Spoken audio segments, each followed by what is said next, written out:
Okay. Yeah. Like there's no blur or anything, right? No, it's No. great. It's perfect. Okay.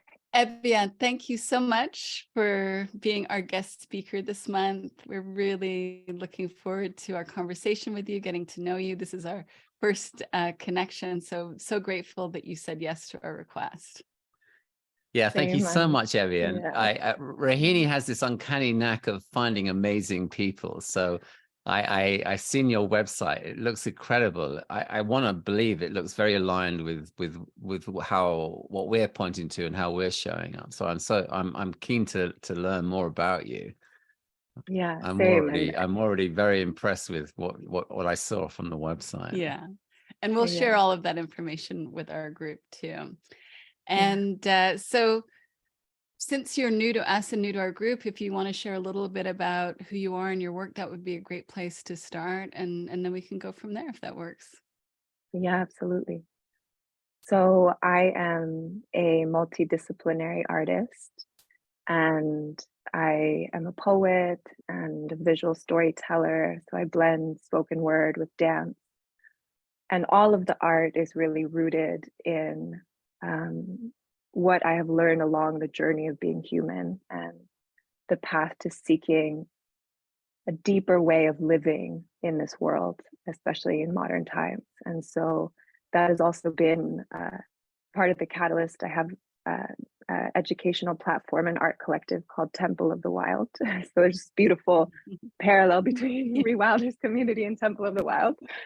And I love this because I really do, one of the beautiful things is that feeling of, even if around us physically in moments, and I've had moments where I really felt alone in that, not necessarily around resonant people or communities, and just knowing internally that there are others out there who get it, who are hungry for similar things, who are, looking externally, but also diving internally to find and reclaim a soulful human existence. So I really recognize that in your guys' work as well. So in that platform, we have a variety of teachings and studies.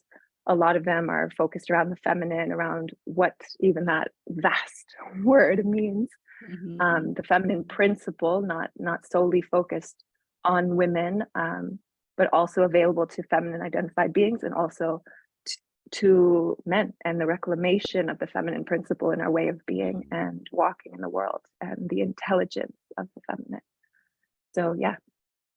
Well, that's beautiful. And yeah, I already feel that resonance. Lovely. Yeah. And I'd love to start with what you just mentioned in terms of the soulful living, because that was one of the themes that you mentioned wanting to explore more about in this conversation, and the idea of reclaiming soulful living. And so is there a journey around that in terms of your experience and what you've seen? And I mean, I know that's a really big question, but we're really Such open a to great wherever question. you want to start. It's so huge, but it's so important. And I already love the language of that, reclaiming soulful living. Is that what you said? It sounds a soulful life. A soulful life, a soulful life. That Yeah. sounds so beautiful. Yeah, well, and it's also born from a very young age, feeling what, I have learned recently, this phrase, spiritual poverty in a lot of our societies, So I'm half Somali and half Italian, born in the US. Though my family were immigrants, and a lot of them have fled from civil war. So though I didn't grow up in, let's say, African Indigenous intact collective, the culture was still vibrant and still a huge lighthouse for me in my life, and something I am recognizing each and every day. And my Italian side also in its own way, especially because my family comes from the mountains, from a very nature-based culture. There's a lot of reclamation that can happen on that side, and a lot of honesty too about the difference, And so I witnessed some of that from a young age, both reaping the beauty, never belittling. Well, no, I've definitely belittled in moments one side over the other. But speaking to you today, I no longer do that, holding an honesty of what it means to come from a Eurocentric background and culture and a African Indigenous culture. and growing in Washington, D.C. in the US, also witnessing all of the, all of what has been lost in a way, you know, from the development of our human society and what is dominant culture.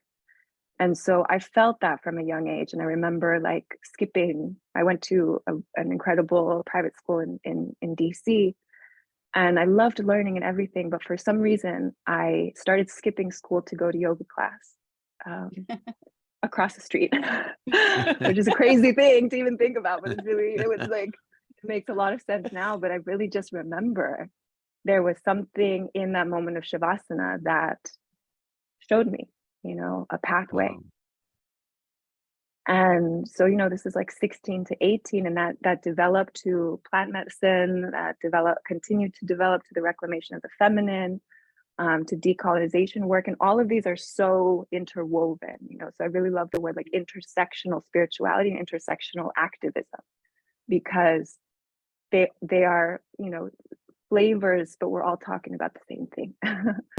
It's that soulful root and what's available to us in humanity. And so when I say that, it's, you know, it's a vast word, but it's something that I've also become aware of it by being very aware of the lack of it, you know. And so that lack then has created a hunger and an ache, and I follow that ache, and I recognize in the path of Tantra and in the Shakti lineages, like the sacred ache inside of our being is actually a doorway and a compass in a way.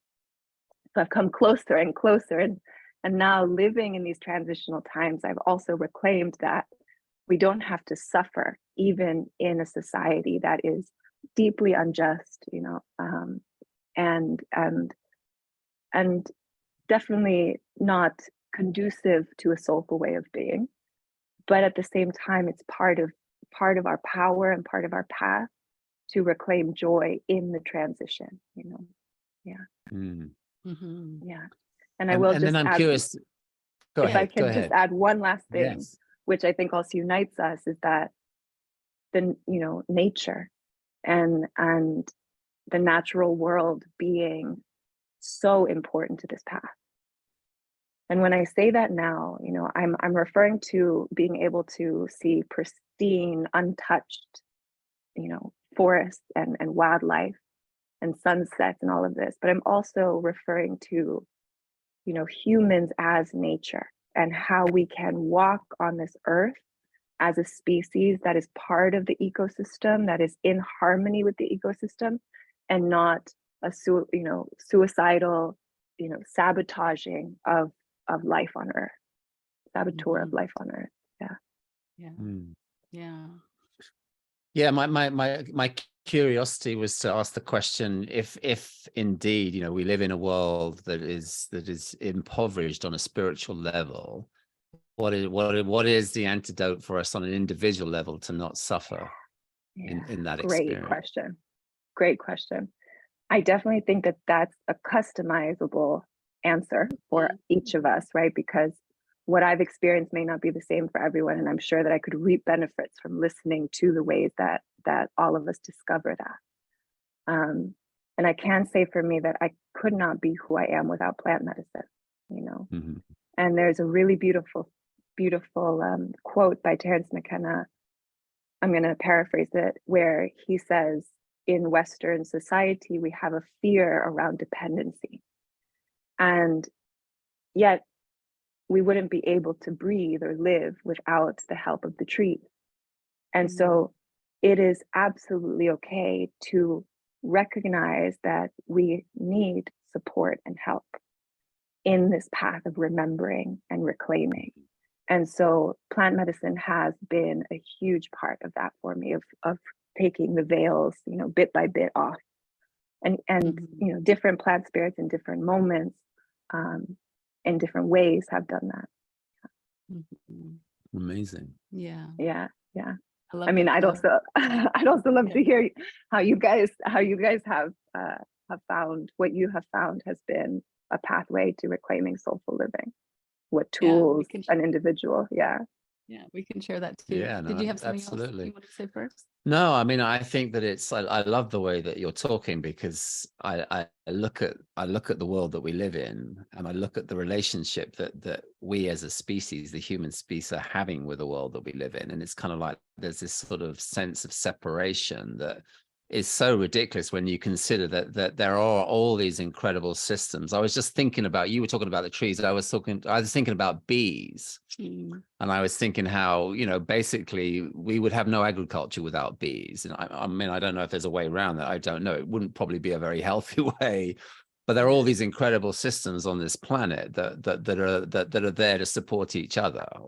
And we have such this sort of reckless misunderstanding that, that we are the ones that are in control. And yeah, if you eliminate bees, we would probably, I don't know, we'd probably become extinct. There's a suggestion that that's possible. Yeah. Mhm. And But I it's a just see all the beautiful, systems are yeah. there. Yeah, and it's a beautiful truth you're speaking right now, in the sense that, you know, we don't have to be in control. We don't have to run the show. We don't have to know everything. And that maybe it is the path of human evolution to humble ourselves in that, Mhm. and to reach out, to be in symbiotic relationship again with the world. That's part of it, right? That's a heroic journey in a way. Yeah. Yeah, as I see it, for me, it's kind of like we've kind of sort of created this sort of rigid, separate human system, when we are part of a bigger system, and we should be integrating with that system and respect it. And I don't necessarily see the world that we live in honoring that. I guess that's where I would go. Mhm. Yeah. Yeah.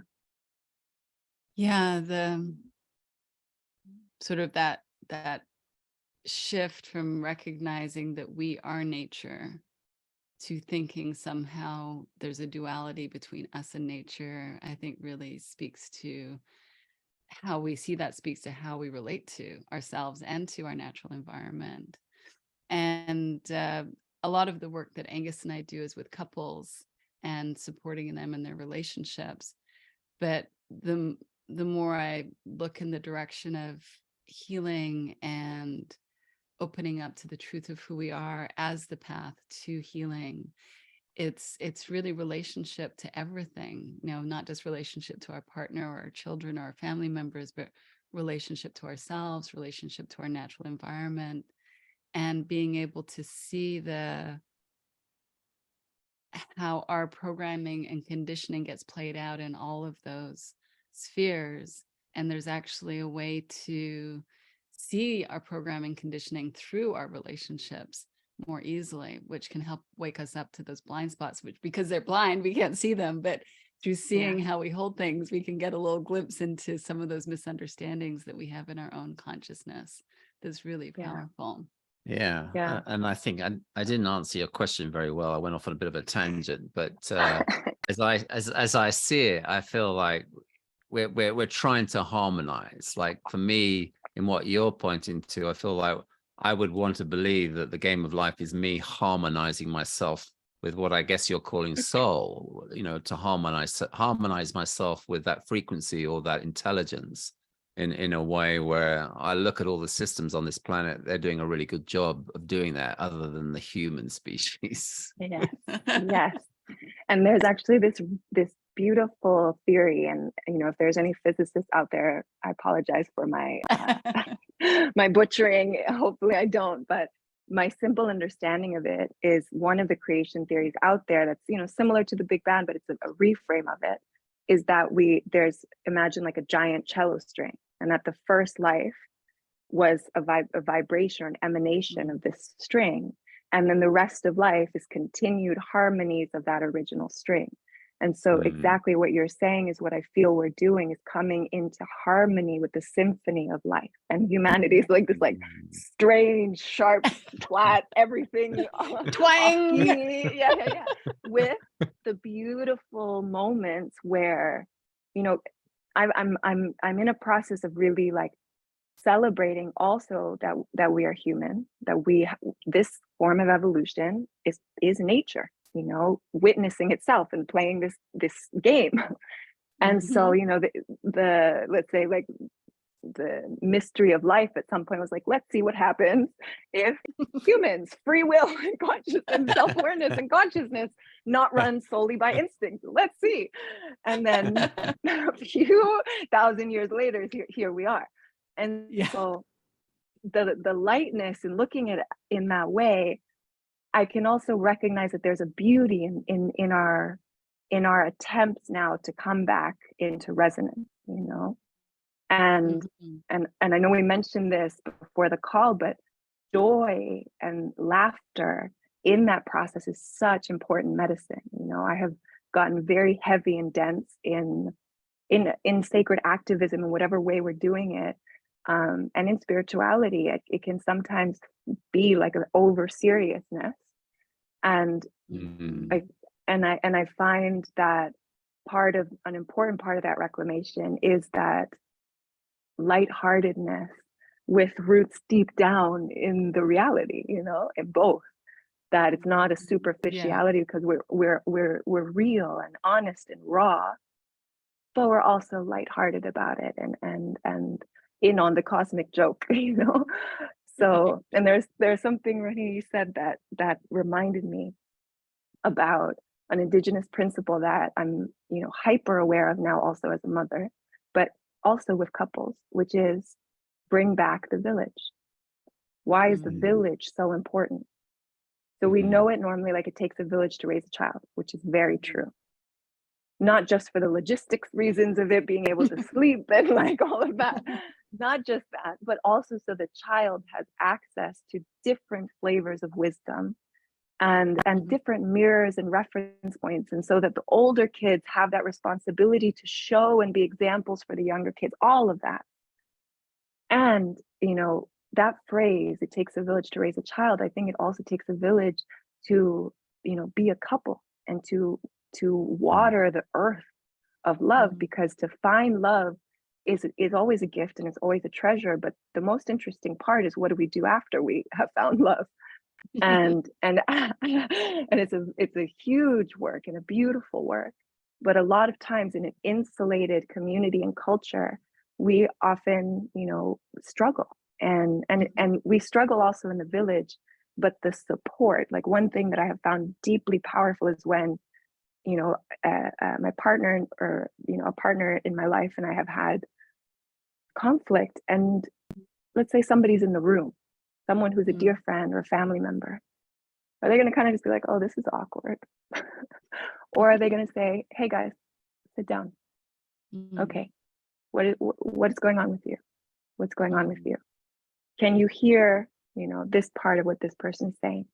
And that way of being, without it burdening any of us who are in that seat of, let's say, mediation or neutral love. But that's the village way, that's the indigenous way. And that also goes for, it takes a village to raise the self. It takes a village, you know, to and when I say village, I want to be conscious of the fact many of us have been born in families that may not understand the path that we're taking towards soulful living. So that village does not always just mean blood. I'm not just talking about that. Yeah. It's spirit family, which can sometimes be blood, and it can be a whole wider constellation of people. Yeah, absolutely. It makes me think of one of my teachers who would have this saying where he would say, all boats would rise with the tide. And I think in terms of what you're saying around a village culture, I think if the intentionality is towards soulful living, you have that embedded in the culture, then you would imagine that village would be there to support each other, and all boats would rise with the tide. I think the intentionality that's what's key. Yeah. And I especially, you know, I have a son, and I'm thinking a lot about how to be very aware of toxic masculinity and its imprints, how to also be aware of the fact that I focus so much of my life on the feminine, and to also in equal reverence hold the masculine up there with the other principle, to be able to transmit that to him. And the importance of uncles and brothers and cousins, you know, not blood again, but that sort of layer of examples that can help in this conversation of what's the reclamation of masculinity in today's world, you know, and Yeah. what's the balancing of masculinity even as men with the feminine principle. What can we learn from our mothers, our sisters, our cousins, our friends? And that element too is incredibly important and powerful. And what happens is it doesn't just fall on like the partner in a couple, doesn't just fall on the mom. It doesn't. You know, the net is wider and we're much more powerful in that way. Yeah. And my next question to myself, which you Yes. guys would be like, well, what do we do if we don't have that around? You know what I mean? Exactly. We feel very alone in our. Yeah. And that's what I've been thinking about in terms of this community in particular that we have, and healing in general, with sort of the European model of one-on-one therapy, one-on-one coaching, even our work that we do with couples. It's not situated in the tradition of the teachings of that, but the format is often like that, and it's often very expensive. And so this community, the idea behind it was, can we create a healing community where there's no barrier of cost to participate, and see what happens in that space with exactly what you're describing as the intention of supporting each other, recognizing that wisdom doesn't come from one source, it is within each one of us, and that each one of us has our unique way of expressing that and bringing that to the group. And it's amazing, even though it's an online community, it's beautiful to witness what's available to us in this coming together now, how technology can support that with people all over the world, being able to have a safe space, hopefully, where they can come for support, where they can feel received for the fullness of who they are, and that we can be in conversation with each other in the various offerings that we do. And it feels like it is much more in alignment with an Indigenous model of the village, the way that you're describing it, and that, you know, hopefully our other business will go out of business at some point in some way, or people will do it more for the fun of it, not because they need to do that, or they feel that that's required. And it's so interesting, even what you're saying about how technology is a platform that makes this accessible to so many of us in the world, even in isolated situations. And there was a huge wave, obviously, of retreats, and they still are happening, in-person retreats, but they were often a lot of times inaccessible, you know. And I'm it's just such a curious thing to also recognize even social media, you know, like it's an incredibly powerful platform. And I think that the algorithm makes it difficult, but not impossible, to bring soulfulness there, you know. Yes. And to find beautiful connections through it, you know, that are like, you know, and anytime like I get a compliment, a mentor of mine told me this, Shamali Ardagh from Awakening Women's Institute, that when people would give her a compliment about her work or her wisdom, she would say thank you, and in her mind she will take like flowers or something and she would offer it at the feet of the goddess. And I remember it like opened a doorway kind of in my mind, first to the importance of receiving compliments, you know, and allowing that to be food. It's even more important than you know, transactional things, because it's when someone comes to you with deep gratitude, the greatest payment is also the awakening of others in the world, you know. Obviously we need also to eat, but the importance of that. And there's another layer of it that I have found. When people have been giving me compliments, oftentimes I will say thank you. I will offer something to the feet of the goddess or the ancestors. And I will also say thank you for seeing me. We are reflections of each other. And it's because it's the truth. No one can see anything in another and be touched by it without having that same seed inside of them, you know? And a lot of artists, like, you know, we're aware of this because the art is ours, but it's also not. It's coming out in a flavor of us, but it's like, it's collective, unconscious kind of soil that we are dipping into and then sharing in whatever medium of expression. That's beautiful. I love the generosity of that. It Like all, that. Yeah, go ahead. or how it plays out in my mind, sort of metaphorically, it's kind of like, you know, you have an experience or a compliment. It's like it's a note of love, and that the note that you play back is a continuation. You're harmonizing with Yeah. that note of love. Yes. And I think Yes. that I think of my own sort of personal history. It's like it was very hard for me to take a compliment. I think that A might be lot of something to do people. with my English background. I don't know, but in a sense, I would break the harmony of that experience by Yeah. not being able to receive it. I like what you're saying. It's almost like, yeah, I'm harmonizing with that frequency. Yeah. Yeah. And it makes sense, you know, it's also beautiful that we don't want to take that compliment and just let it feed an egoic self, let's say, and just get Yeah. all like, oh yeah, I'm so cool. I'm Yeah, so great. yeah, Look yeah. at what I've done. Like that's where it's coming from a lot of times. And other times it could also sometimes come from the what's the way of calling it? Imposter syndrome, where we feel this kind of lack of self-worth, and no matter what we do, we're gonna feel like we're an imposter, you know? Yeah. So there's all of that mixed in there.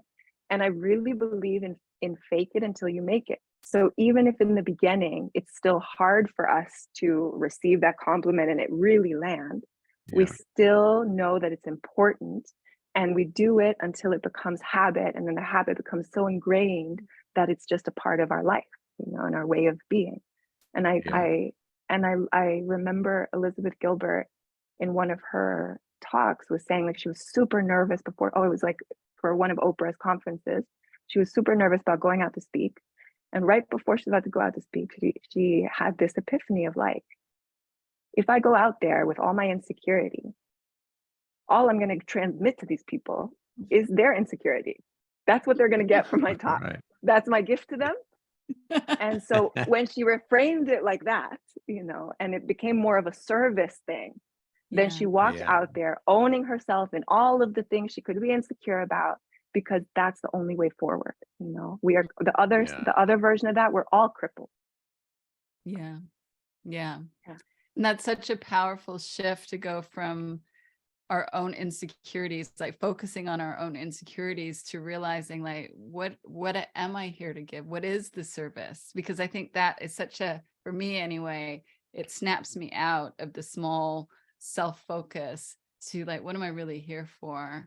And it's amazing how that just opens up possibility, even with the feelings of insecurity can still be there, but the focus is no longer there. And that makes such a huge difference. I'm so grateful for that too. I have to say, I didn't comment on it at the very beginning, but I still love at the age of 16, you skipped school to do yoga. Like, I wish my daughters had done that. I mean, I was definitely like kissing boys and like, you know, drinking at that time. So I was also a teenager. All good. It's all part of it. It is. But it's an interesting thing. Sometimes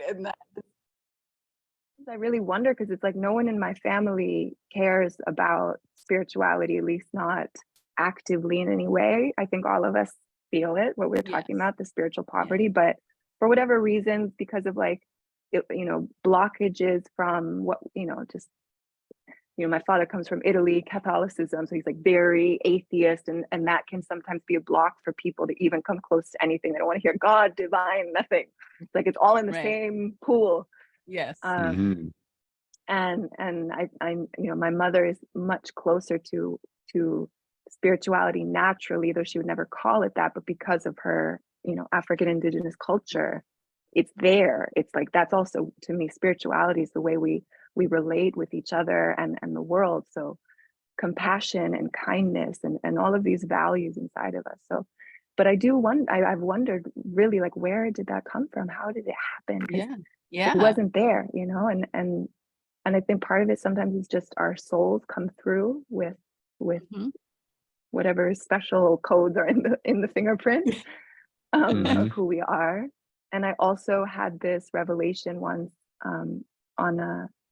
I took mushrooms in my childhood home right before it was about to be sold, to just see if it was like haunted. My family had like a really, there was a lot of, my parents are in a long divorce, and there was a lot of fighting for many years. And And so I just wanted to see energetically, is there anything here that I can help be a part of clearing? And I know that sometimes if we do that, also life then catches up because the energy itself is moved or acknowledged.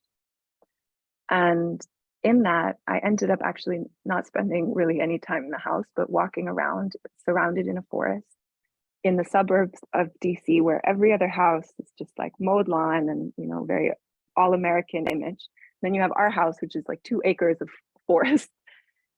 And I realized these have been my uncles and my aunts, that when I slept every night, I could hear the wind in the trees.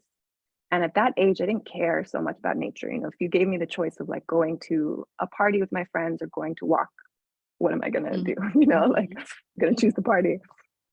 But nonetheless, like the trees and the wind and having the blessing, the privilege of having been in that house for whatever reason, it had an impact on me subconsciously, because there's no real other reason I can see that awakening would have started to happen, you know. And I really recognize how much, and that's why it's important for us, as we said earlier, to like go out into nature and let these subtle communications happen. Yeah. Yeah, there's so much more than meets the eye. And I think you're right, like that, there was a knowing inside of you, a wisdom that drew you in that direction. And, you know, I was a little bit older. I was doing my master's, but that was when I got into yoga and meditation, and sort of my mind opened to spirituality in a way that I hadn't been exposed to. I hadn't really even been exposed to religion growing up.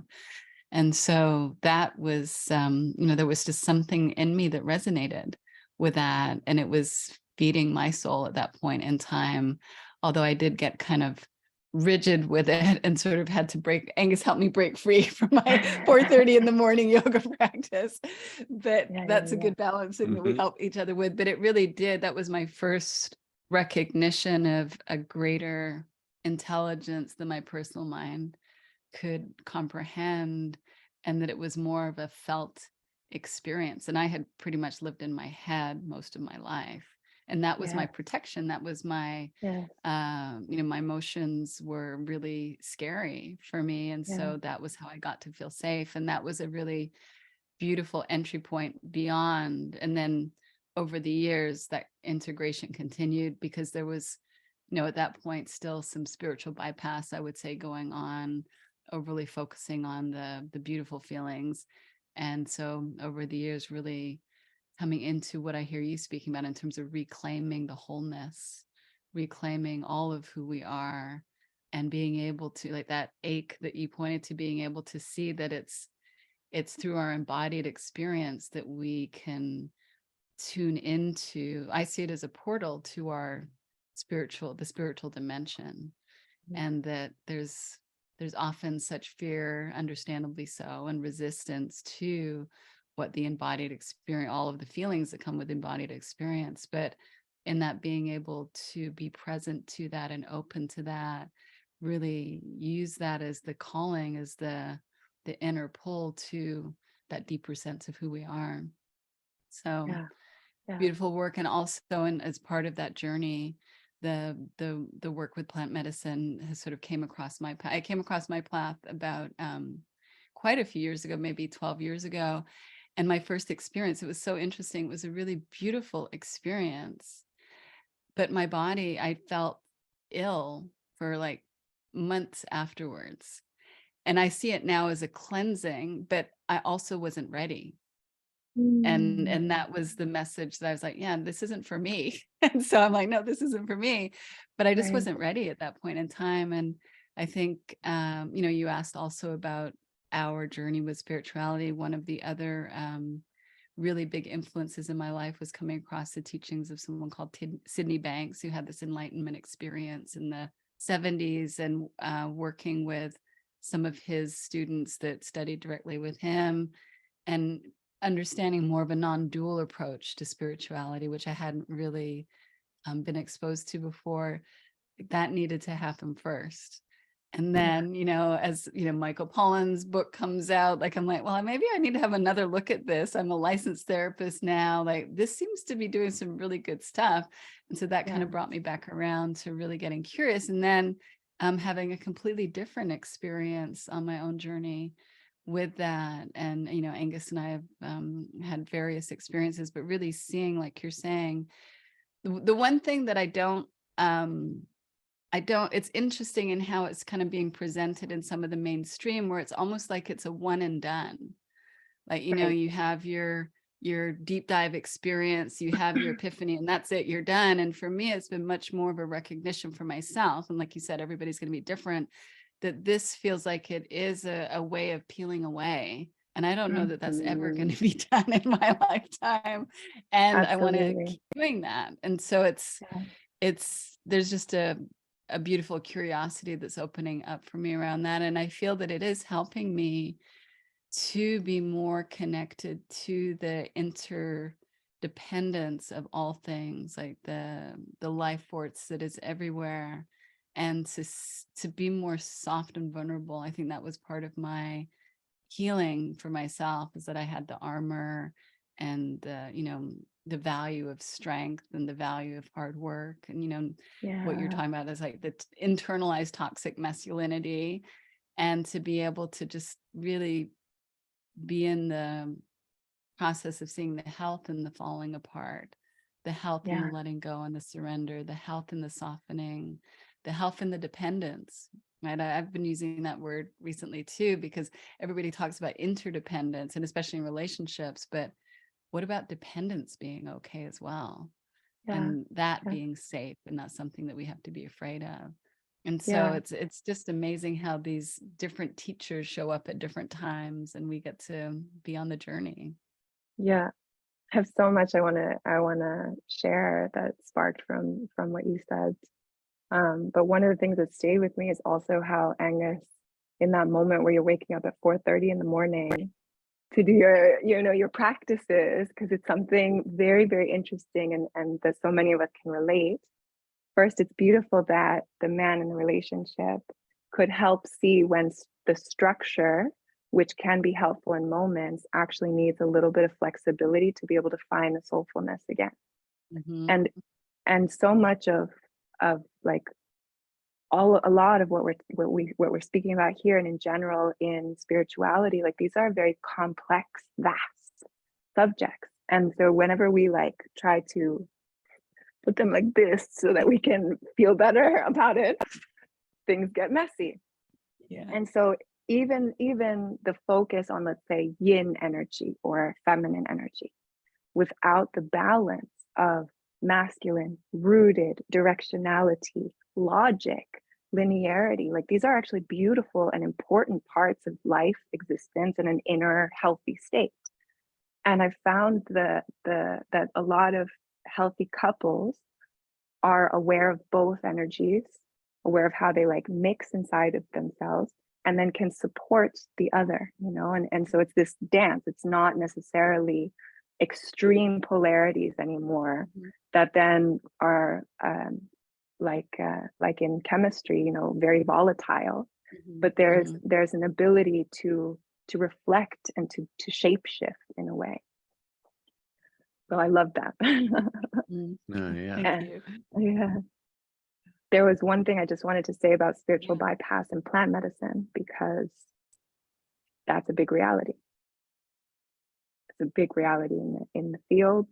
I can't speak about clinical trials or anything like this, but I definitely resonate with what you're saying about the one and done, because it's like, whatever it is, MDMA or psilocybin are curing PTSD, and they're doing this and they're doing this, and they are. However, it gives this impression that you take it once and your life is great, you're complete.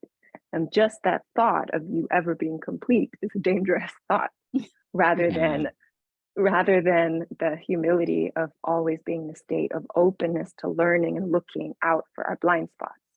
And I've definitely found it in myself. I found it in the communities of plant medicine, that as soon as we stop being willing to really get honest about our blind spots and be humble and rooted in compassion and love, like truthfully, then we get into trouble, even if we are working with benevolent supports like, you know, psilocybin or ayahuasca or iboga.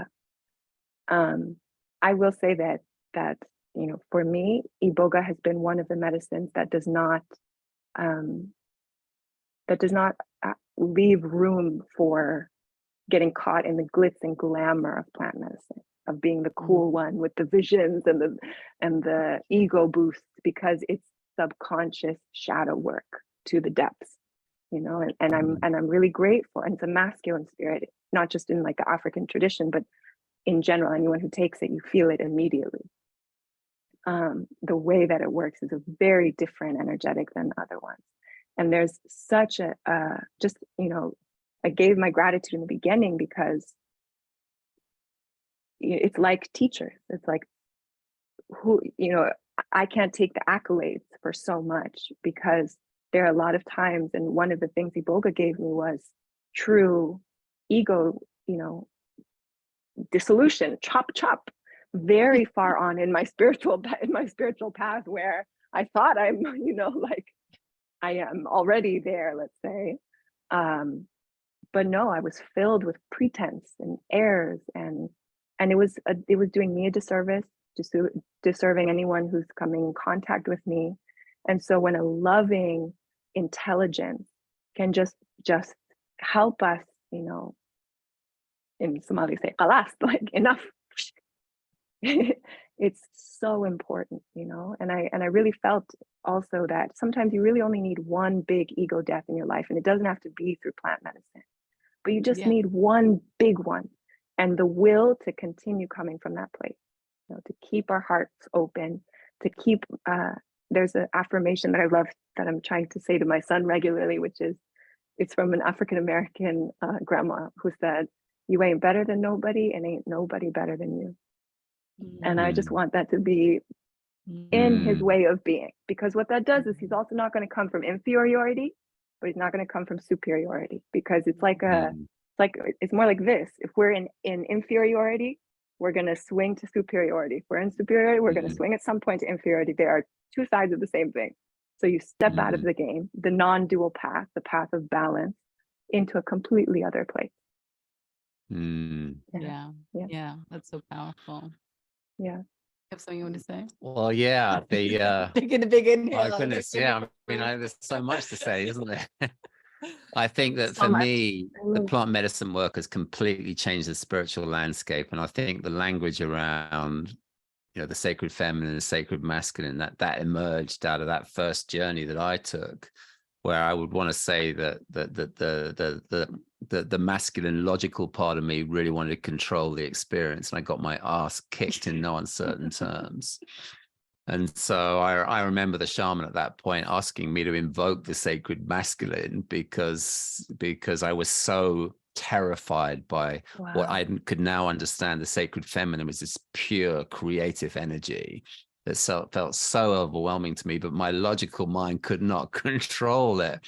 So it felt terrifying to me, but it kind of put me on this path of realizing that, yeah, it is about balance. And I look at the world that we live in. I don't know if you're familiar with the work of Zach Bush. Do you know who Zach Bush is? So he has that wonderful prophecy from the Echwa Native American culture. You remember that prophecy that he talks about?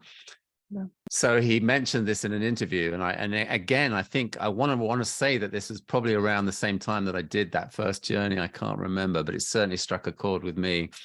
But this prophecy, I think they're Ecuadorian, and the prophecy goes that the human bird has been flying for thousands of years on one wing, the masculine wing, and it's been flying around in circles.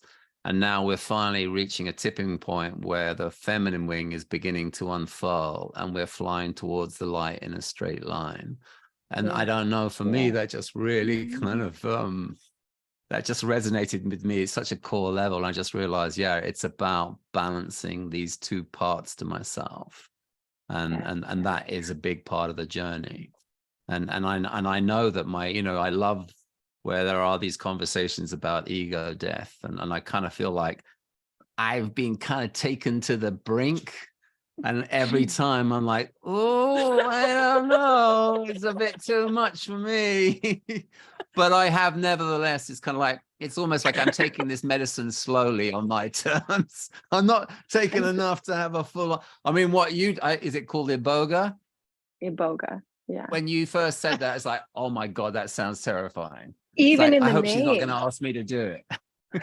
I mean, I have taken plant medicine for a decade, and I remember Iboga, and I'm from Africa, and it's an African plant medicine. I was like, I think I'm gonna just stay over here, just in the name, And for whatever reason, I was in South Africa, and someone mentioned, and I'm like, okay. And I mean, it's again, this is dangerous territory because it's like the one and done thing, but it is an important truth. Opioid addiction is one of the strongest addictions in that we know. Yeah. And Iboga has shown 97%, not just one study, but several around that percentage, never touch a drop of heroin or opioids again. Wow. There's something going on there. There is something real. And it's interesting what you said about, that mirror about, let's say, the limits to the masculine consciousness versus what is sacred masculine. And in the same way, I was shown the limits to where I have been, which is very strong. I spent a lot of the first years in my life in masculine because of the society we live in and what is revered and important. And Rohini, resonate with what you were saying too. A lot of times we get groomed into that. And so then, swung over to the other side. But that's not working either. Right. It's not.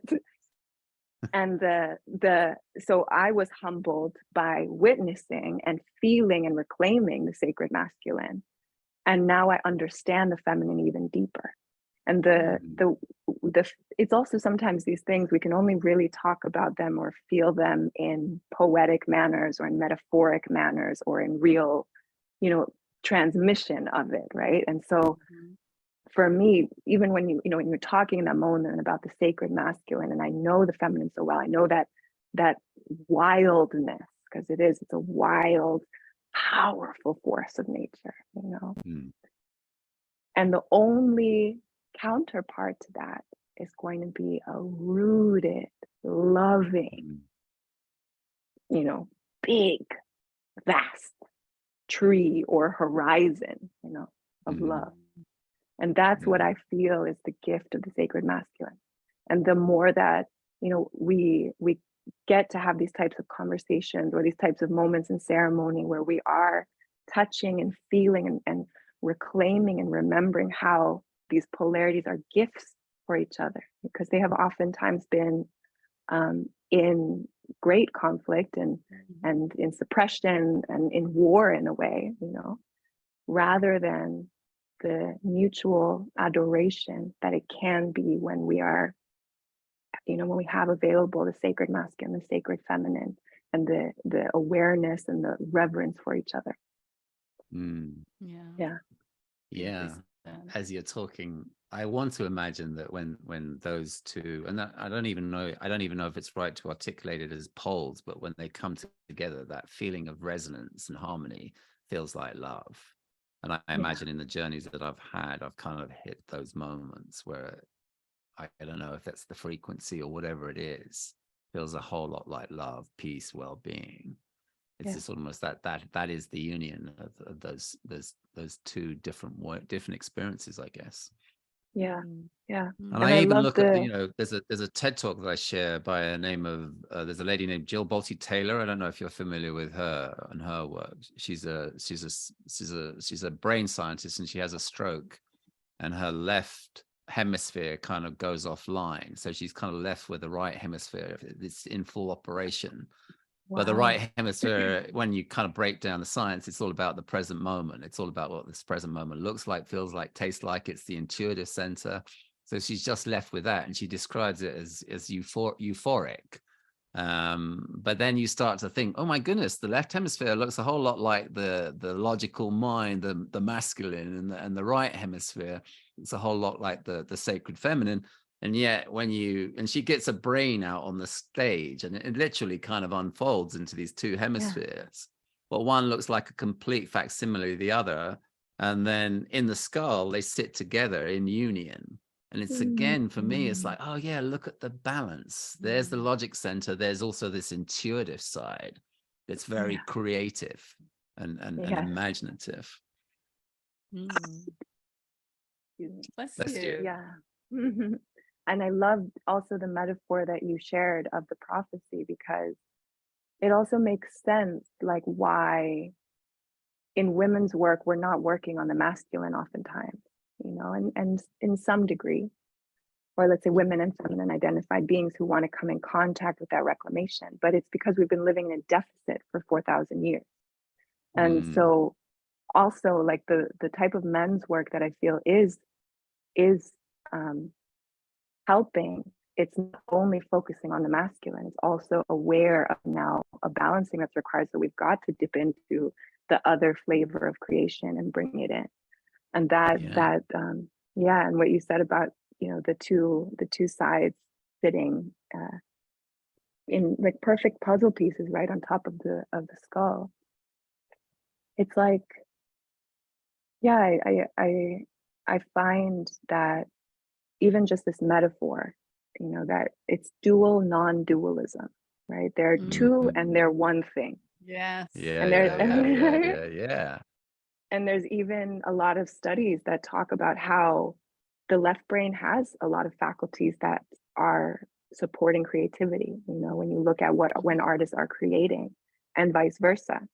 So is it ever healthy to just, you know, focus on one or to belittle the other, or is it actually, you know, are accessing our superpowers when we can allow them to support each other? And one has maybe, you know, a skill in one plane, but the other is part of what amplifies that. Yeah. Absolutely. I kind of see the sacred feminine on those terms in the way that I might look at the system, the skull, or the way the skull supports those two hemispheres. It's like one is the idea, one is the pure creative part of us that, you know, that brings forth genius, and then the other part is either the paint box or the piano or whatever, however we put form on it. That's more of the sort of logic center, the masculine. I kind of like seeing it on those terms. Yeah, and that we have both within us, that it's like you're saying, it's not about our gender or sex, it's about that's who we are, and the dance and the interplay is within us as well as between us as well. Because I know you've definitely been my anchor in a lot of ways, and I'm very grateful for that. I haven't spun out into the atmosphere 3 times thanks to you. and you valiantly have me go into the unknown. Which I probably would have done without you. Creative unknown, I'd say. And it's so important for us to have examples of partnerships like yours, allyships even, let's say, because I think part of what has, you know, happened from this 4,000 years of patriarchy, but then also of colonization and globalization of dominant culture from one part of the world that's spread, you know, into the rest, is that we don't have examples of, or a lot of us don't have a lot of examples, we might have a few, of what it looks like for partnership to be a beautiful, healthy, loving, you know, path. And it's like, you know, media representation for different ethnicities or queer and trans people. Like there's a need in us sometimes to see examples of it in order to even begin to magnetize that in our lives. That's beautiful. Thank you. And it's been a rich journey along the way. We were more of those volatile chemicals earlier on in our relationship. Well, that's key, is that I mean, I just did this course that is on syntropic farming, which is a type of permaculture. And, you know, it's not like I'm doing it for my career or anything, but like I said, like a lot of my art is about learning from spiritual practice. And I realized I was like theoretical and sacred activism and earth and women, but I've never planted a garden. and yeah, in this course, I just learned so much. And as a poet, I'm always thinking metaphorically, poetically from everything that's happening in life. And as we were sitting there and supporting, so there's different stages, let's say, of soil development. There's colonization state, which is the first state where the soil is like, you know, sandy, not fertile, no microorganisms, nothing can even grow from it. Sometimes you can see it when there's been a path where a lot of cars have, come even on a dirt path. It's like, it's just, and right next to it might be a forest. And because also when there is life, it feeds life, that soil is much richer and alive and has food and fungi available. So what I recognize is that love and relating, it's like we've been given, let's say, a plot of land. And what happens if we just leave our gardens? We don't support it in any way. We don't water it. We don't, bring, or see if there's a disease that's popped up or the snails are eating over here. And we don't pay attention and then address it. And that attention and care that we give to gardens, I think, is the same thing that we have to give when we're given love, and relating is not a one-time thing. It's not a static thing where it's just like, boom, okay, now here we are.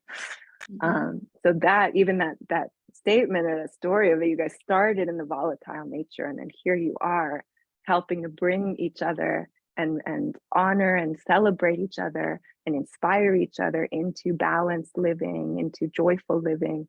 That's watering and caring for the garden. Yeah. Yeah, that's so true. And I love that you did that course. Like, I feel like, oh yeah, have I ever planted a garden? No. That's not my part. You would be planting the garden. I've yet to do that too. Yeah. I mean, it's a beautiful thing. Mine is very primitive now, but I have knowledge that I can implement, bit by bit, that I'm really excited to learn from. Yeah.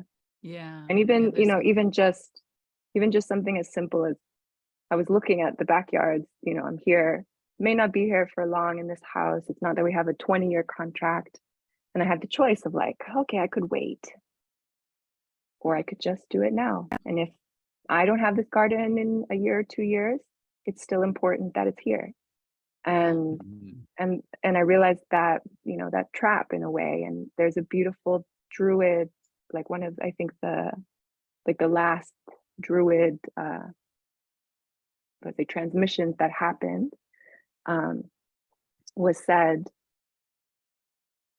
the man or the human who knows how to grow old is the one planting seeds of trees whose fruit they may not eat. And I love that. I love that thought. Yeah. That's powerful. I think that's a beautiful note to end our conversation on, although I don't exactly want it to end, but I know that same, but yes, about time. So let me pause the recording now, but thank you so much. Thank you. Thank you.